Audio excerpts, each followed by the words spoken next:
We have a tough task ahead of us, friends. We're about to compare two of the world's leading cities. They are as similar as they are dissimilar.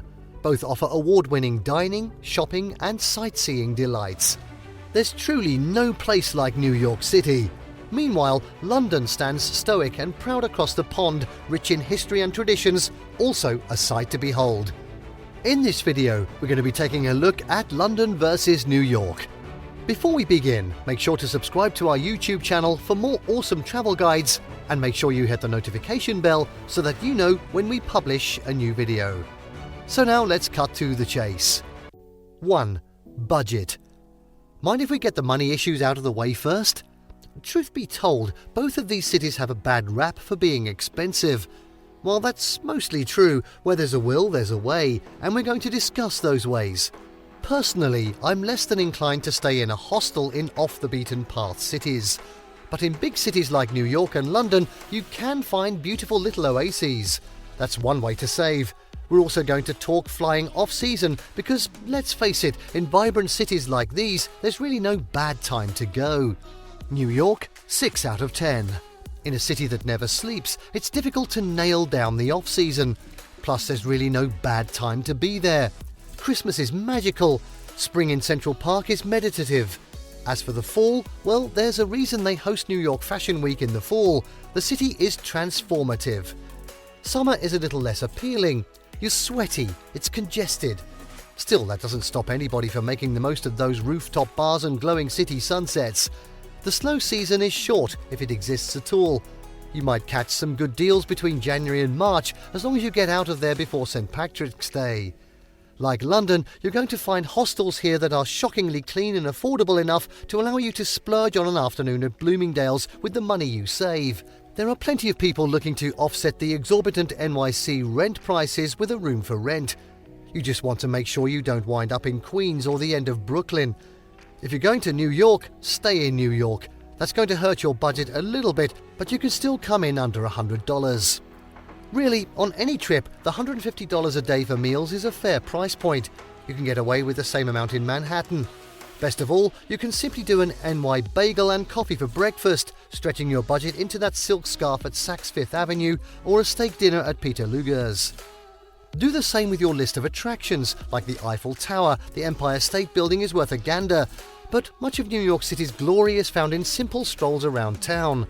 Walk up and down Fifth Avenue, stroll through Central Park as you ponder how a quiet oasis can exist amidst the New York City bustle. Peek inside St. Patrick's Cathedral on 5th. All of this is free. Finally, an NYC subway pass is extremely affordable. It's called a Metro card and it'll get you everywhere, from New York to Brooklyn, from the east side to the west side. Honestly, when I go back to New York, I buy the 7-day unlimited pass for $32 and never have to worry about a thing. It's my favourite way to go. While we lost a few points on our budget in London due to the exchange rate, New York City has to get docked too, because you really want to splurge on accommodations in Manhattan over Queens or any of the other boroughs. Given that, we're going to have to call this one a tie. London, 6 out of 10. London has a reputation for being an expensive city to visit and live in. In my humble opinion, the only way to travel is off-season. According to Fodor's, London's off-season is November through May. That leaves you with some nice options: an early December trip when London is bedecked in Christmas lights, or an early May trip when the lights of spring start to flicker. Since London is such a metropolitan area, you can protect your budget by considering a stay at a hostel. What you sacrifice in privacy, you regain in pocket change. Otherwise, a thorough Airbnb search will open up a slew of options. Honestly, I found a long list of single rooms for rent under $75. Remember to set your filter to Superhost and include your price range. Then it's time to budget your meals. Set aside $150 for your daily meals. Of course, you can trim that down by skipping breakfast or lunch and splurging on dinner, but what you don't spend on food you can reserve for trinkets. Either way, $150 is a nice price point. Before you arrive in London, it's wise to make a list of the attractions you'd like to visit. There are plenty of free attractions, including garden walks, but things like the Tower of London come with a price tag. Outlining this portion of your trip will allow you to see how much you need to save on that end. As for transportation, the London subway system, the London Underground or the Tube, is up there with Manhattan's subway system and the Paris Metro. It's smart, it's affordable, it'll never leave you stranded. Your best bet will be a day pass, coming in at about $16. There's no escaping the British pound, it's more costly than the euro and the American dollar, so don't forget to factor that in as you round out your budget.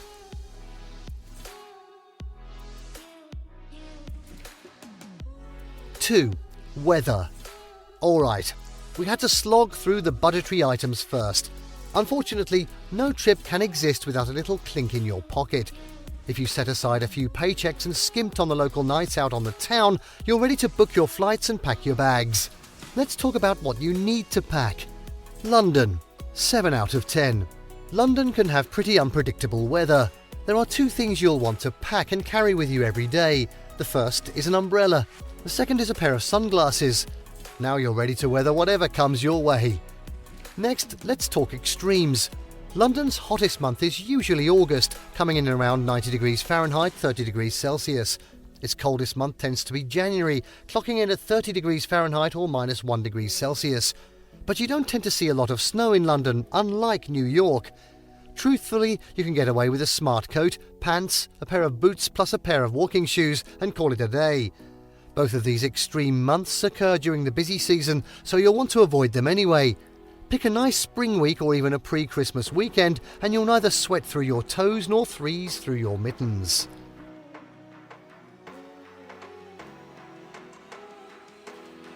New York, 6 out of 10. Now here's a city with meteorological mood swings. New York City's summers are brutally hot because of that dang humidity, and its winters are colder than cold, mostly because of the wind tunnel the tall buildings create. July and August become super humid, and sometimes that extends into early September. As for the coldest months, January and February top the charts, and again, sometimes that extends into March. Trouble is, those are the months from our slow season, but again, in New York, it's difficult to say they truly have a slow season. So don't let that deter you. There's still a lot of post-Christmas hubbub going on in January. If you're brave enough, pack your down jacket, scarf, gloves and hat and brave the colder temps. Maybe you'll have the joy of seeing this precious gem of a city coated in snow while you're there. Given the weather extremes, we had to give this category to London for being a milder maiden.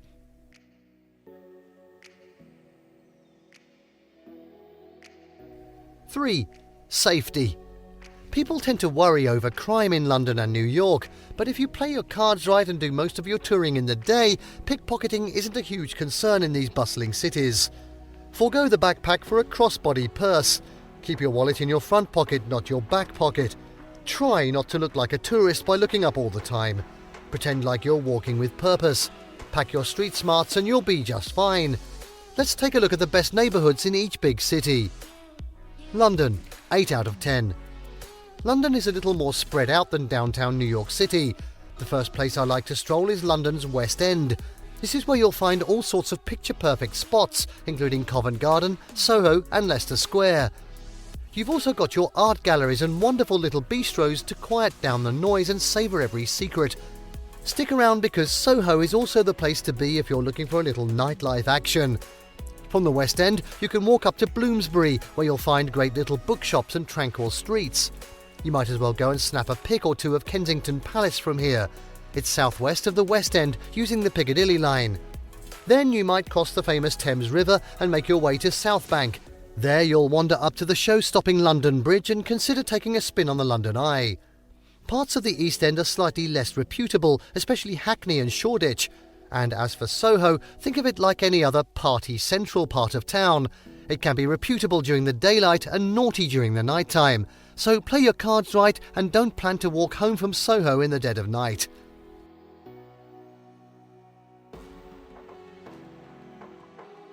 New York, 9 out of 10. Honestly, I've never felt unsafe in New York. Maybe that's because I grew up just outside the Bronx. But I'm going to try to be unbiased here. The first place I like to tool around is Midtown. If you walk Fifth Avenue from about mid-20s to the upper 70s, you're going to enjoy an expansive tour. The Empire State Building and Lord and Taylor are down in the 20s. All the hotspots like Grand Central Station, Rockefeller Center and St. Patrick's Cathedral extend from the 40s upward. Not long after that, you're going to find yourself turning left into Central Park. In the evening, you can grab a drink in the plethora of rooftop bars on the west side, overlooking the Hudson River and a glorious sunset. Or you can head downtown to Soho, Greenwich Village or Alphabet City for an amazing dinner, a stopover at a wine bar and perhaps some good old-fashioned dancing. Rudy Giuliani cleaned up Manhattan big time when he was mayor. I'd say the only secret to safety in the evening is, if you're unfamiliar with the subway system, don't chance it. Queue up your Uber while you're paying the check, hop right in and scoot on home.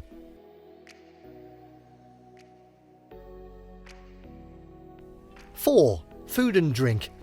In the London versus New York battle, these are two cities where you'll never want to stop wining and dining. There's a dish for every taste bud and a setting for every soul.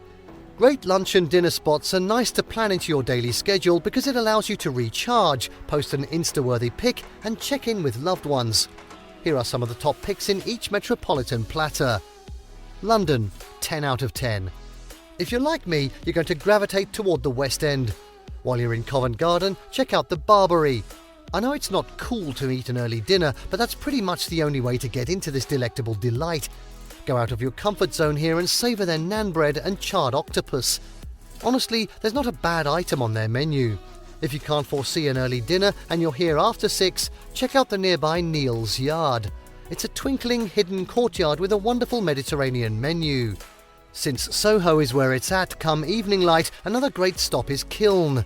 My top pick is the Burmese short rib curry. Also in Soho is Hoppers. Now we're talking Sri Lankan food where you'll want to order lots of small plates and take your time. The ambience in Hoppers is enough to teleport you straight to Sri Lanka. You'll want to savour that. If you're wrapping up the day in South Bank, step into Padella. We're talking pasta the likes of Naples. They have every shape, size and style of noodle. I hate to sound cliché, but they've made pasta an art form. Where you're here, you simply must try their paradelle with 8-hour beef shin ragu. Amazing. New York, 10 out of 10. There's something about the sushi scene in New York that's hard to beat. Since all that midtown walking is sure to work up your appetite, let's stop at Sushi Ginza Onodera first. There's not a bad sushi roll or sashimi plate in the joint. I was surprised to learn their omakase selections are flown in daily from Tokyo. You'll definitely want to stop and refuel here. Then, if you're dipping into Lower Manhattan for a little action, see if you can slip into Nomad. This is a little hoity-toity but well worth every cent. We're talking foie gras, truffles, roasted chicken and dry-aged jalapeno duck. Out of all that though, their roasted chicken is the menu topper.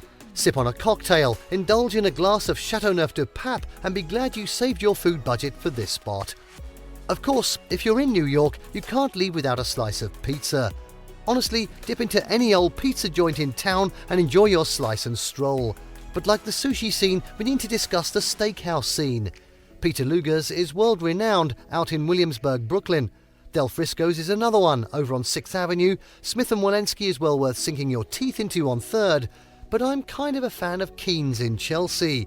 Their porterhouse is worth every ounce of meat, wait time and coin.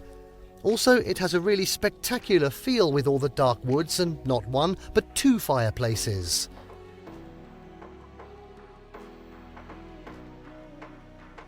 (5) Sightseeing and shopping. It's hard to narrow down 2 cities dense with art, class, fine dining and storage shops. But since we have a budget to maintain, it's best to stick to that list of top sights to see. We've already covered a fair amount, but let's highlight a few more. As for shopping, the best way to do that is to put on your ballet flats and, well, pull out your tote. What's likely to happen is, as you stroll, you'll be, well, beckoned into shop after shop, especially me. A trinket here, a lithograph there, and you'll be weighted down with memorabilia in no time at all. Let's take one final stroll through the most noteworthy areas to satiate your shopping needs. London, 8 out of 10. If you're in London, how can you leave without a tour of Buckingham Palace? Stroll through the Queen's staterooms and marvel at the decadence of the world's most famous palace. Tickets are surprisingly affordable, starting around $30. The trick here is that there are limited months open for touring, mid-July to mid-September. Then you've got the Tower of London. We're talking 900 years of history with tales to tell about a royal palace, a prison and a jewel house. One of my favourite rooms is the medieval King's Bedchamber. Knowing the West End is where it's at, you might want to slip into Hampton Court Palace. It's located in southwest London and a wonderful place to wander around, snap colourful pics and wonder at the intricate detail of the palace. Finally, Westminster Abbey is worth a tour. Its stained glass is resplendent, sparkling over centuries-old tombs and memorials. 17 royals are buried there and 16 royal weddings have been hosted there. It's a nice place to unplug and feel like a small part of history. Where to spend your money? Everywhere. Just for the fun of it, we have to start in Knightsbridge. Where else? Where the decadent Harrods stands tall and proud. If you're here for a little pre-Christmas adventure, Harrods is sure to look like one of the crown jewels inside and out. Then you can window shop along the nearby Sloane Street for a few more high-end fashion designers. Returning to our beloved West End, you'll want to visit Neal Street in Covent Garden. You're sure to pick up a one-of-a-kind outfit there. There's also Floral Street and Monmouth Street. Oh, and don't forget the #1 site, Covent Garden Market. This is where I lose all my money. And all I do is stroll, and, well, stroll some more. Loaded with art galleries and bespoke shops, I forget my bank account will reach $0 if I'm not careful. New York, 9 out of 10. As for New York, we've already touched upon the Empire State Building, St. Patrick's Cathedral and Central Park. Some of the other photo-worthy hotspots include a walk across the Brooklyn Bridge, the Metropolitan Museum of Art on Fifth Avenue, and the High Line down in Chelsea. The High Line is so intriguing because the architects took to an abandoned stretch of railroad tracks and turned it into a lush oasis. I would suggest picking up a few snacks from the Chelsea Market, an old building chock full of food vendors, and then stroll through the High Line until you find a nice seat with a view. New York is like Paris. It's a place to put on your comfy shoes and wander. Start in Midtown, walk up to Central Park, then hop on a subway headed for downtown delights in Chelsea, Soho and Alphabet City. In New York, there are 2 ways to approach shopping. I like to window shop up and down Fifth Avenue because I'm not likely to afford a Chanel bag from Saks or a ring from Tiffany & Co. When I'm ready to spend, I head down to Soho. This is where you'll find all the bespoke shops with one-of-a-kind trinkets, as well as all the name brands. But when you're down around Soho and Chelsea, you're likely to find a nice piece of art or a unique pair of earrings to return home with.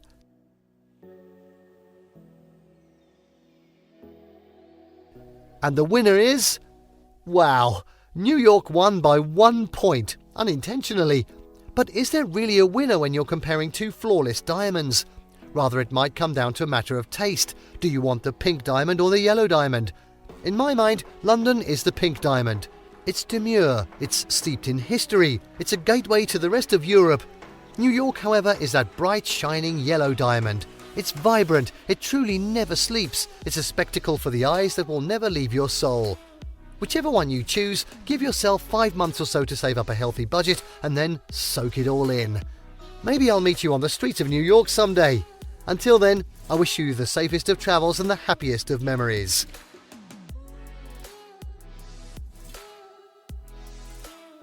And there you have the London versus New York travel guide. Did you like what you saw? Let us know in the comments down below. Share this video with your friends and don't forget to subscribe to our channel for more fantastic travel guides. See you next time.